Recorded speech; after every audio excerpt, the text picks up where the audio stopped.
Anastasia. Hopefully, people will become inspired by this knowledge. If it is possible, please shed some light on a few other points about the animal mind. You said that it mainly acts through collective and individual minds, in other words, through its subdivisions. Could you clarify its manifestation on a wider scale using an example of the human society? Rigdon. These processes can be tracked both in the micro and macrocosm. People, because of the duality of their nature, are not only able to consciously approach the study of them, but also to create their society on a truly spiritual basis. After all, while developing spiritually, the person has an opportunity to be an observer from the spiritual nature, and therefore to understand manifestations of the animal mind. He is able to track its actions and correct his development without allowing this will, which is alien to his spiritual nature, to interfere with his life. Same with society. For example, nowadays there are many scientific papers on study and monitoring of the nature of public mood. It is just that for the most part, they're reduced to the results of the political and priestly control of the masses. But that is not the point. Even in these papers, one can find parts that are quite fascinating. The mood is a psychological derivative. The subject of mass moods is a certain mass, a number of people, a crowd, that is united due to an action of some factor. Emotions, feelings, and other psychological manifestations, which reflect people's behavior, can serve as such a factor. Rumors, which as a rule are negative, serve as an impulse for the formation of a mass. They create hidden resentment in a person because of activation of the back and the lateral essences. We have already spoken about how fast these rumors spread and how people willingly serve as conductors of the will of the animal mind. If most people believe in such rumors, in other words, put the power of their attention into them, then accordingly, they themselves become carriers of this will, contributing to its further dissemination. As a rule, a chain of rumors is built on the opposition of we and they. People's consciousness becomes narrowed to the present situation, and they do not see the root, the real reason that gave rise to the hotbed of tension.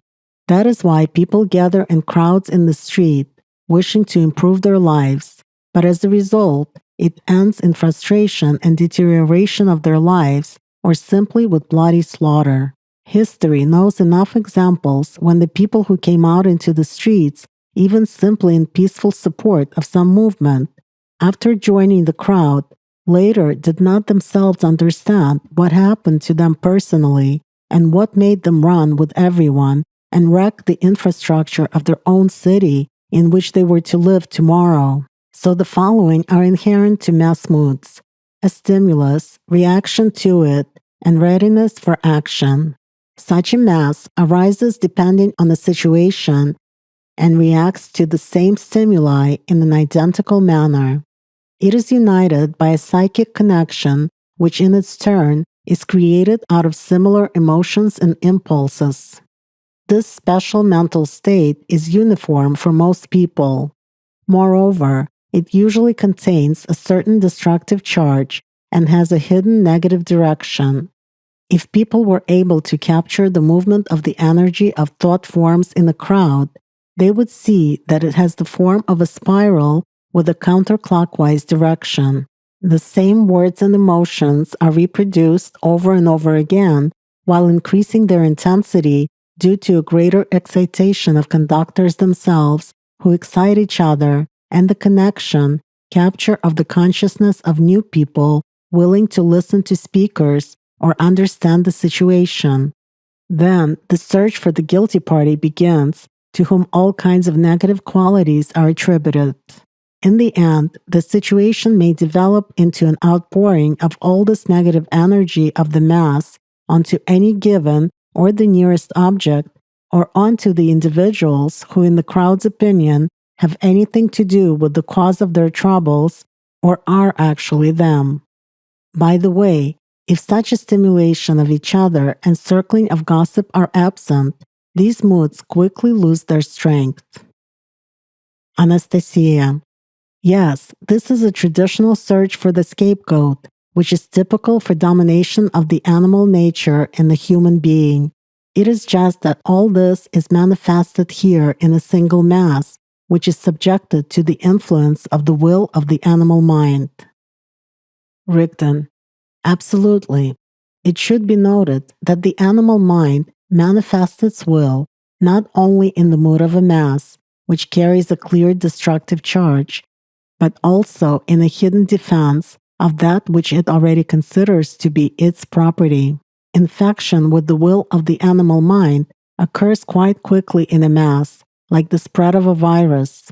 At that, the crowd, which is subject to this will and is controlled by it, thoughtlessly rejects all that disrupts or opposes it, or somehow tries to break the superficial stereotype. This mass, as a single whole, directs its negativity against a potential disturber of this will. It is also typical that all the aspirations of a crowd, which is under the influence of the animal mind, are superficial. They're empty in content. The deepest feelings are not present in them, and there is no connection of an individual with his spiritual nature. Later, when a person is left alone with himself, he cannot explain why he behaved in such an inappropriate and unnatural way while in the raging crowd. The answer is simple. At the moment of his presence in the mass, he was merely one of the conductors of the will of the animal mind. Anastasia. Yes, basically, such manifestations are somewhat identical both in society and in attacks of the animal nature on an individual. For instance, in the books of the Holy Elders, you can find examples of their struggle with their passions. Among other things, there is also a mention that when a person abides in the spiritual state, then, using our language, the animal nature starts to test him in every possible way, not only with tempting thoughts, but even with deterioration of health, aggression on the part of the people around him, and so on. In other words, with its manifestations through the visible and the invisible matter. Similar examples can be found not only in literature, but also tracked in real life. For example, how differently people respond to the knowledge which has been given thanks to you and recorded in books. There are people who, after reading them, started to wake up spiritually, expand their horizons of knowledge, and try to discipline their thoughts. They merely started tracking the animal nature in themselves without giving away their interest in spiritual work on themselves in the outer world. And in fact, many of them noted that as soon as they started to approach this work on themselves responsibly, they were aggressively attacked by the animal nature. Moreover, both from their circles, acquaintances, relatives, and friends, who themselves are more often subject to the activation of the animal nature inside them, and from their own consciousness. The animal nature exerted desperate resistance in response to an attempt against its power in the human consciousness and sanctity of its deep-rooted patterns of thinking. Moreover, some people who were particularly persistent in spiritual work would suddenly receive aggressive, meaningless calls from distant relatives or former friends, including those they haven't heard about in a long time. But more often, especially in the early stages of work on oneself, out of nowhere there would appear an aggressive attack from the environment at work, at home, and again from those people who were more susceptible to the influence of their animal nature than others. The latter obviously did not even suspect that at that moment they were only conductors of the animal mind's attack. Rigdon. This is natural. The animal mind will do its utmost in order to return a spiritually awakening person into the old track of the usual domination of the animal nature, to restore its former power over a cog that is breaking away from its material system. Its job is to awaken the animal fear in a person and make him believe in the supremacy of matter, its forces and laws, so that the person surrenders spiritually. But in fact, the choice always remains with the personality. Thanks to the process of spiritual development, one cognizes not only himself, but also the invisible side of the surrounding world. He begins to distinguish reality from the illusion which he previously considered to be the reality. The human being, while feeling his true spiritual nature, starts to lose fears imposed by the animal nature. He begins to feel his soul and its world and understand that when he himself is the conductor of the will of the spiritual nature, then for him, in fact, there are no obstacles in the material world. So when a person abides in such a clear, expanded state of consciousness, all that remains for the animal mind, in order to return its former power over this personality, is to keep watch for the time when the personality weakens its spiritual control, gives in to emotions or temptations with any thoughts and desires from the animal nature. One must simply understand this and not fall for its tricks. But the main thing in this process of the activity of the animal mind during the spiritual awakening of a person is that the person himself, while being in the position of the observer from the spiritual nature, gains practical experience and understanding of those things before which the animal mind is powerless. The only thing the animal mind cannot fend off is spiritual power.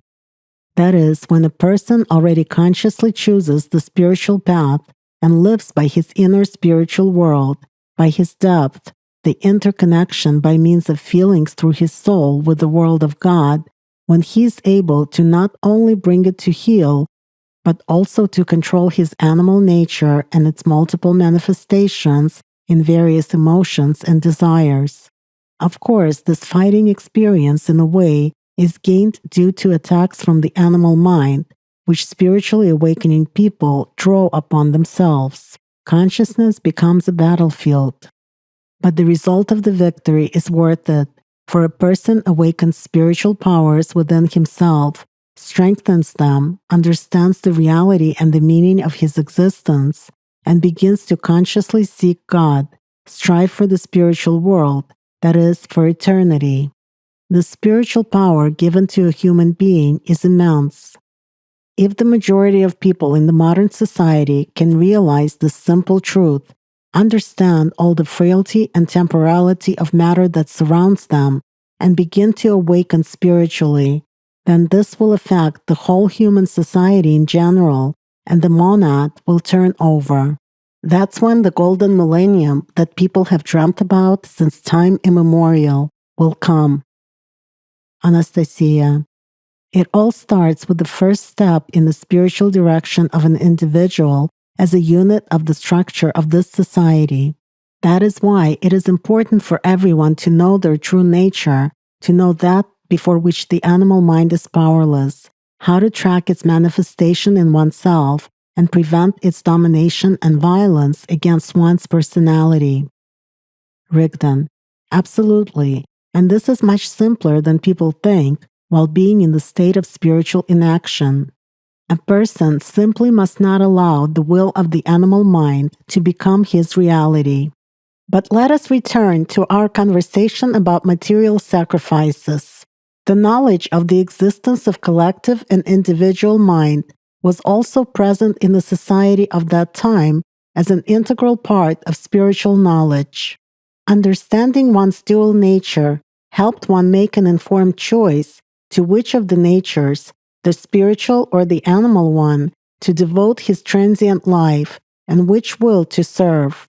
By the way, the basis of the primordial knowledge about the collective and individual minds later gave rise to archaic beliefs, for example, totemism, animism, fetishism, animatism, and shamanism.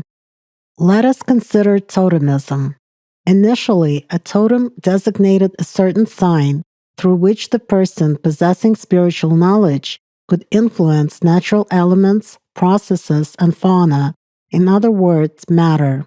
And much later, because of people's temptation by magical practices, increased dominance of the animal nature in communities, and the desire to achieve abundance and material well-being.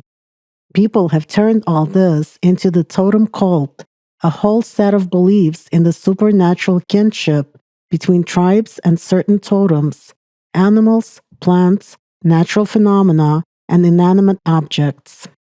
Once again, where was the emphasis? On the people's request for the animal mind to share power with them, that is, supernatural power to achieve some worldly goods or to give them power over others, and so on. As it is known, like attracts like. Magic, animism, belief in spirits and supernatural beings, and fetishism, worship of inanimate objects. Fetishes, which are endowed, according to people's belief, with supernatural powers, appeared in the same way. So appeared animatism, the cult of worship of impersonal supernatural power, which in people's opinion determines the vital processes in nature, for example, success in hunting, in war, a better harvest, and so on. Shamanism, based on the cult of spirits, faith in supernatural communication of the cult's mediator, shaman, with spirits. These cults were once formed on the basis of spiritual knowledge. After substitutions from the animal nature started to take place, priesthood was born, and race for power began. In them, knowledge of the laws of matter began to be applied in favor of the system of the animal mind.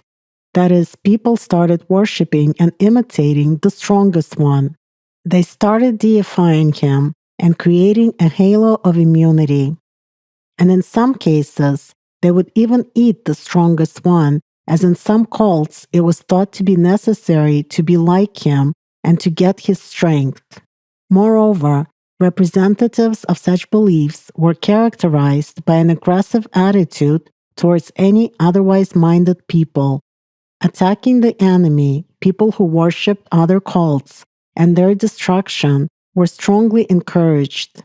Well, the purpose of worship of such rites spoke for themselves: enrichment, that is, multiplying material wealth, obtaining guarantees of fertility of land and people and favor of the elements, which were achieved as a result of concluding an agreement, often in blood, with supernatural powers, that was sealed with sacrifices.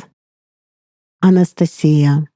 In other words, these actions are typical for the material being, or mass, that is influenced by the will of the animal mind. Rigdon. And it all worked. The elements stayed away from the villages, nature gave good harvests, and people who asked for strength and dexterity in the material world in their prayers were given these and other qualities they desired. In general, in many cases, people received from matter those benefits they asked for in return for their prayer and faith, the dominant choice, and a material sacrifice to the place where they lived. But what was the real price that personalities paid for providing their mortal bodies with these temporal, earthly benefits by the will of the animal mind? Even during the most harmless sacred ritual, people spent the power of their faith on it, their inner, creative, deepest feelings, which are initially intended for personality to merge with the soul and for liberation from the captivity of matter. Otherwise, no effect would take place in the material world. Such human material desires, together with increasing comfort and conditions of existence, as well as accumulation of wealth, have only contributed to strengthening the animal nature in a human, to greater temptation and allure of possessing supernatural powers, divisions and strife among people, and the emergence of institutions of political and priestly power. For individual possession of this or that power led to division into clans, to conflicts and strife, which would sometimes lead people to pointless destruction of even their own families, when sons would go against their fathers because of their belief in the power of the totem of a neighboring tribe. But it must be said that in spite of such worship and sacrifice to the animal mind of matter, spiritual sprouts still made their way. That is, there were people who intuitively sought primordial spiritual knowledge in their faith, thirsting for peace, kindness, and unity. After all, along with the cult, each nation also had a rich mythology of the origin of a human being and the world, which was also originally based on a single grain of the primordial knowledge that was common to all the peoples. There were, of course, peaceful tribes who used primordial knowledge chiefly for their spiritual development, that is, as intended. They lived modestly, understanding the temporal nature and the transience of their life, and the fact that it is given for the spiritual transformation of a human, preparation for other eternal life. These people obtained the food necessary for their tribe through physical labor without spending their valuable power, which is the deepest inner feelings based on sincere faith that is intended for spiritual development. As for the material world, they used this unique power only in extremely rare cases, for example, when they were threatened by real danger from an unexpected natural disaster capable of destroying their entire tribe. They also had a better social organization than modern humankind. They lived in groups and were friends with each other. They had no leaders, but there were experienced people who preserved spiritual, magical, and medical knowledge and passed it on to those young people who were most talented spiritually. The person who was the most experienced in these matters was considered to be the head that was recognized by all and was elected only upon an agreement of the entire community. Everyone could turn to him for important advice. At that, this person had no special privileges or power in the group and lived like everyone else. By the way, descendants of some of these peoples still live now and have the same social organization. With that, they live in conditions that are much worse in comparison to those of people in civilized, to be precise, in more comfortable and affluent countries. But this does not prevent them from living humanely in their communities. Where there is a wish, there is a way. For example, the Bushmen, African peoples who speak the ancient Khoisan languages with click consonants. They're the same ones who kept records in rock paintings. By the way, the name Khoisan clicking languages is purely conditional. The word Khoisan is derived from the word Khoi, meaning man, which in its turn was used to indicate the self-name of the African people Khoisan, who also spoke a clicking language, which means people's people or real people. Anastasia. Yes, this is an interesting comparison. Real people spoke in a clicking language, which is obviously an echo of the bird language that you once mentioned as the people's first proto-language. The real human was a human even in the ancient times. As the saying goes, real people are not those that speak beautifully, but those who live properly.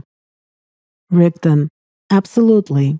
We recently mentioned in our conversation the Ainu people, who are an ancient population of the Japanese islands. This nation with European facial features, once upon a time, came there from the territories on which modern Russia is located. So in the Japanese language, Ainu, the English transcription of the word, literally too means a real human. Of course, I cannot say that their modern descendants have preserved all the knowledge, mythology, and social organization which their distant ancestors had. But pay attention to their national dress, and you will see signs and symbols that are familiar to you, and that will tell you a lot. Anastasia. Interesting. So much for archaic beliefs. Speaking of signs and symbols, you have practically eliminated the serious gaps in science, white spots of the issue of genesis of archaic beliefs. Indeed, scientists have endlessly debated this issue for more than just 1 century. But many are of the opinion that it was all a caveman's misconception associated with the mindset of the primitive people. But they understand that this embryo has practically all the main elements of future world religions, which have influenced masses of people for some unknown to them reason, including in terms of sacrificial offerings. Rigdon, grinning. A caveman's misconception? Modern man is no different from the primitive man. He has the same brain structure, the same thinking with its multiple desires of the animal nature, and the same impulses of the spiritual nature. As it was, so it still is, on the verge of choice. Anastasia. You're right. Man's own pridefulness prevents him from understanding the truth. In every age, one can find the pundits who praise to the skies achievements of their contemporaries, criticizing the development level of previous generations. Although in the next century, these strong statements were condemned already by their own descendants. Very few paid attention impartially to the interesting facts about the spiritual development of a human from the distant past. And regarding the peaceful tribe's social organization which you have mentioned, modern humans indeed have much to learn here. It's particularly noteworthy that everyone lived in peace and friendship, and the most experienced person unselfishly and actively helped people, living according to the ideology of good, without having any privileges or power in the community. On the whole, he lived like the rest of his people. It's a good example for those people who today consider themselves to be leaders and priests, that is, politicians and church ministers. I think that any sensible nation would like to have such a social organization. Here's an interesting comparison. If in the past an experienced person living like everyone else in practice helped the community with his knowledge by working with people individually, then in the modern world, priests and politicians not only exist separately from people, but they also try to strengthen their power through mass moods by means of various promises. Although in fact, if we follow historical examples of even thousands of years old, nobody has ever fulfilled these promises. For priests and politicians, this is just an ancient game of promises based on the people's faith. Rigdon. It is simply necessary to understand why it happens this way and why society itself supports this process, stepping on the same rake every time. All this is predictable when society is dominated by the consumer thinking. What are the promises of politicians and priests? For those in power, it is just a method of manipulating the masses, that is, public mood. This is a play on the desires and aspirations of, I emphasize, the masses, the thinking patterns of which are formed through mass media owned by those in power. For the masses, promises and assurances of politicians and priests are an expression of the consumerist format that has nothing to do not only with true spirituality, but also with delivering what has been promised. What the masses have been promised to be given and provided for free is what people already consider as their own in their thoughts and live by this illusion of hope. The only question here is one of personal gain, which affects their financial interests.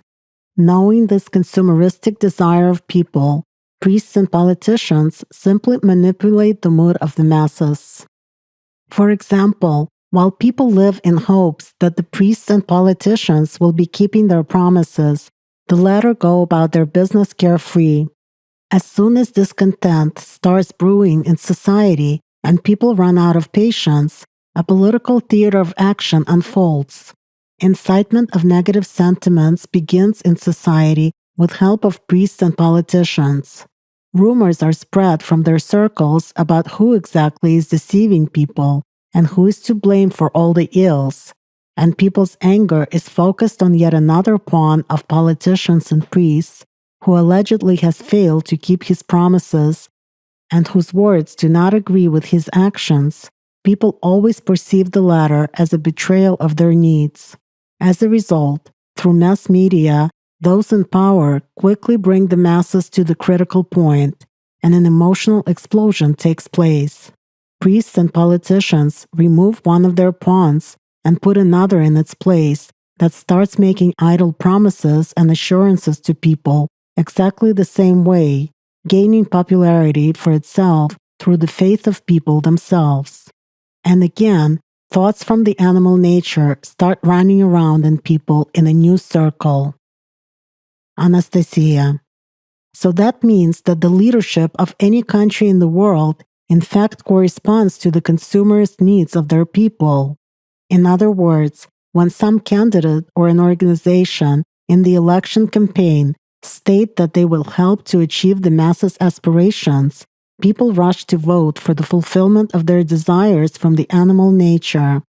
And after the election, with the help of mass media, the illusion is simply supported in people that their desires are being fulfilled or they will be fulfilled in the near future. That is, there is a prolongation of hopes and aspirations of the masses to a certain time, and such a game of the animal mind happens from generation to generation. People, as it turns out, thus redirect the power of their attention. In other words, instead of fulfilling the spiritual needs of their personality and the soul, they waste it on nothing. And then they just sit around and wait for someone to start creating their material and spiritual life for them. That is a true substitution of reality by the animal mind. Rigdon, that is right. And such a substitution of man's actions for his inaction, especially in spiritual matters, began precisely with the creation of religion as such. In particular, with the development of the institution of priesthood, when spiritual foundations started to be substituted with material views and promises. Priests took advantage of the fact that people who perfected themselves spiritually lived by their anticipation of spiritual liberation, of future bliss in another world. On this basis, priests created the system of religion which politicians later borrowed from them to create their system of politics. That is, through persuasions and suggestions, priests first formed a strong opinion in people that man himself is spiritually weak and sinful and is not capable of achieving spiritual freedom without the priest's help. They instilled into masses that a person can get spiritual freedom only if he slavishly carries out the priest's will, follows their rituals, and sponsors them for his entire conscious life. In other words, it was instilled that people would not be able to achieve spiritual freedom by independently working on themselves, but only through intermediaries, priests. However, while launching the mechanism of influencing the masses, priests immediately suggested to people the idea of postponing the implementation of the aspirations, putting off realization of their spiritual desire for an indefinite period. For example, in eschatological religions and beliefs, in order to bind people specifically to their own religion, priests used the information about the last judgment day of the world existence, which they borrowed from other ancient religions. However, nothing was told to believers about the ancient mansions in other religions. They were just being convinced that only by abiding in this religion and serving its priests for free their entire lives, they would one day surely be saved. Thus, priests maintained their power by giving people promises of a future after-death bliss, which in fact is an empty illusion, since without real spiritual work on itself, the personality has no future.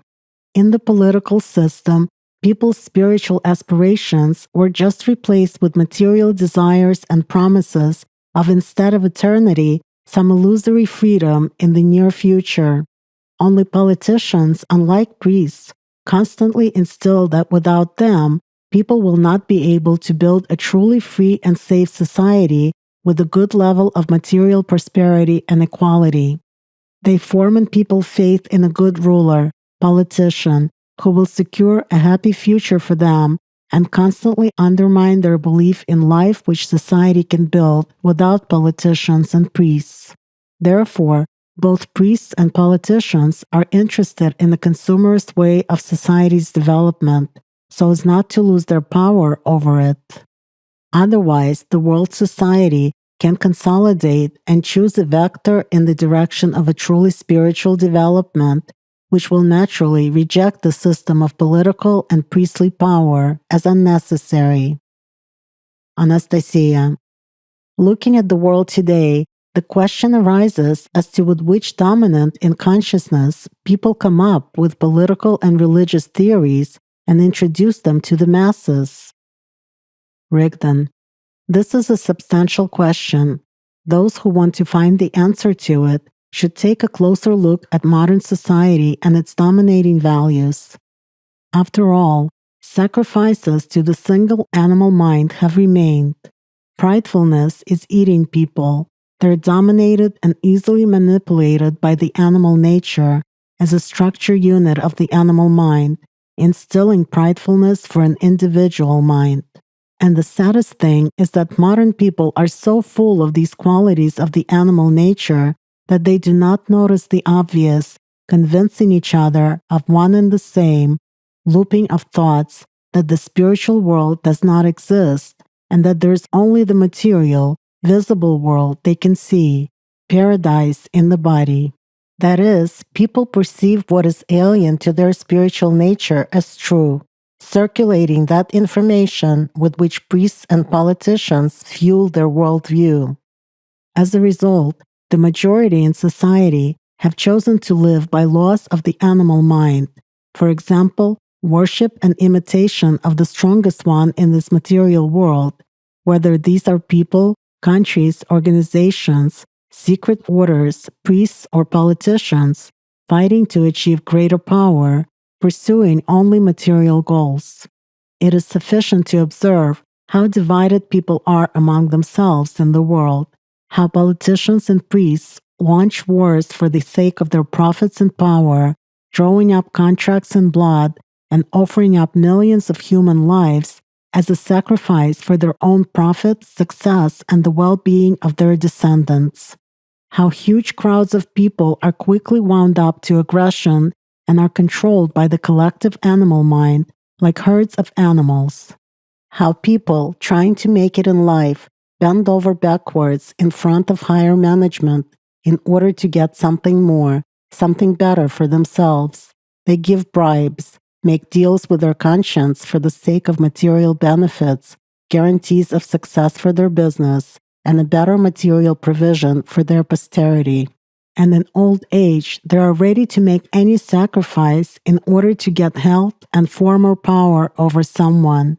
In short, they live by the harsh laws of matter, of the single animal mind.